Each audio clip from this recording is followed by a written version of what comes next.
Mira, una pregunta que hay por aquí es, no sé cómo colocar un mensaje de atención dentro del copy. Supongo que esto será una llamada a la acción, un mensaje de atención. Y es una pregunta bastante interesante. Hay diferentes formas de hacerlo. Y muchas veces yo lo que siento es que hay emails que da la sensación como que te están rogando que les compren. Y esto es algo que tenemos que evitar. ¿Por qué? Porque al rogar que les compres estás perdiendo como toda la autoridad a la hora de conseguir ese resultado. ¿Qué sucede con esto?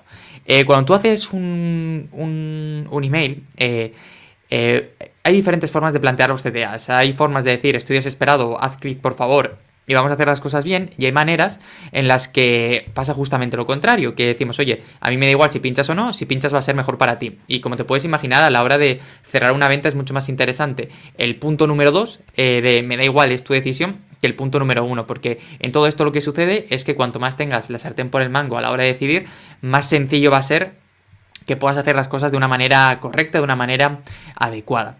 En ese sentido, a la hora de la verdad, cuando estamos dando la sensación de que estamos como desesperados, es cuando ponemos muchas veces los botones, muchas veces los enlaces, que lo que está sucediendo es que le estamos diciendo, oye, por favor, hazme caso, hazme caso. Y es muy desesperado, pierde potencia. Sin embargo, si lo pones al final o al principio y simplemente le dices que da este tiempo, siempre que sea cierto, por supuesto, y a partir de ahí, pues te puedes sumar o no te puedes sumar, pues mucho, mucho mejor. Por cierto, Vale, esa era la primera pregunta que teníamos por ahí. Otra pregunta muy habitual, y de hecho ayer hice una entrevista sobre esto, es sobre el tema de los asuntos, de cómo escribir buenos asuntos, de cómo conseguir que la gente lea los asuntos. Aunque me gustaría darte una respuesta increíble de esas de quitarse el sombrero y de hacer las cosas de la mejor manera posible, creo que hay una equivocación bastante habitual y bastante grande con todo este tema y me gustaría explicártelo. Evidentemente los asuntos son un punto fundamental a la hora de que una persona te lea o de que una persona no te lea. Eso no hay nadie que lo niegue y tienes que dedicarle mucho, mucho tiempo. Pero eso sobre todo cuando estamos empezando a contactar con una persona. Pero cuando esa persona ya nos conoce, cuando ya ha hablado con nosotros, cuando ya de alguna manera le hemos contado todo lo que le tenemos que contar, las cosas cambian. Y es que a partir de ese momento es cierto que el asunto sigue siendo importante. Pero cuando la persona ya te conoce, marca más la diferencia el hecho de que sepa que cada vez que abre un email tuyo hay valor y hay algo que está buscando, que el hecho de hacerlo del mejor asunto posible.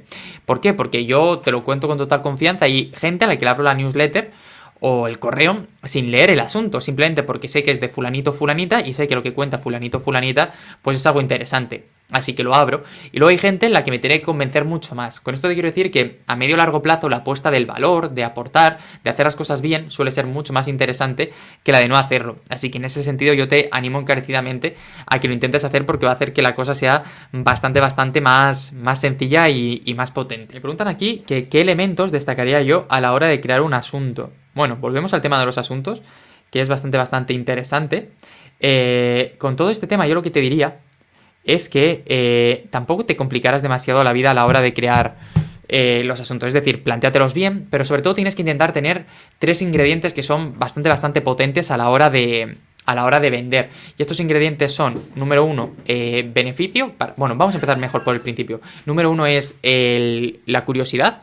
La persona a la hora de comprarte, perdón, a la hora de ver ese asunto tiene que sentirse curiosa. Que se sienta curiosa quiere decir que de alguna manera el asunto que has escrito le ha llamado la atención entre todos los asuntos que hay y evidentemente ha querido conocerlo, ha querido saber un poco más y ha querido ver qué le tienes que contar. Esto tiene el objetivo sobre todo de captar su atención para que te preste atención, que es algo súper importante y que sin ello pues no estaríamos haciendo las cosas de la mejor manera posible.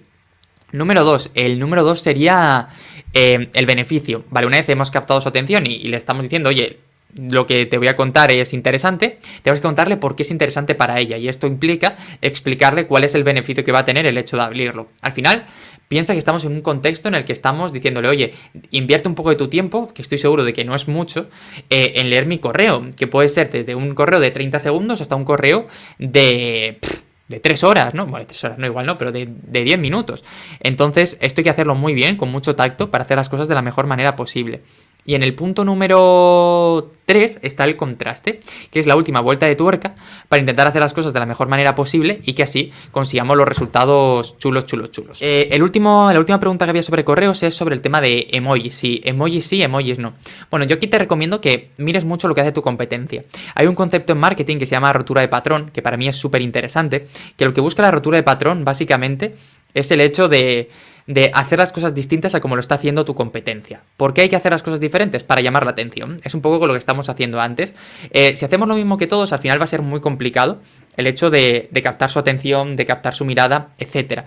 Pero si intentamos hacer las cosas desde otra perspectiva, que se sorprendan, vamos a poder tener un estilo propio. Y esto es simplemente si tu competencia utiliza un estilo súper sobrio, súper formal, igual a ti te interesa utilizar más emojis y ser más informal. Si tu competencia utiliza un estilo más informal, igual el toque de vista es un poco más serio, ¿no? Esto es un poquito lo mismo que ha pasado pues con todas estas compañías que surgieron como Pepefon, Yoigo, etcétera, que a diferencia de Movistar, Vodafone, que utilizaron en esa época un tono súper estricto, pues aquí lo que están haciendo es un tono mucho más humorístico, un tono tal. Entonces, pues, oye, que se le puede sacar mucho partido y que podemos aprovecharlo.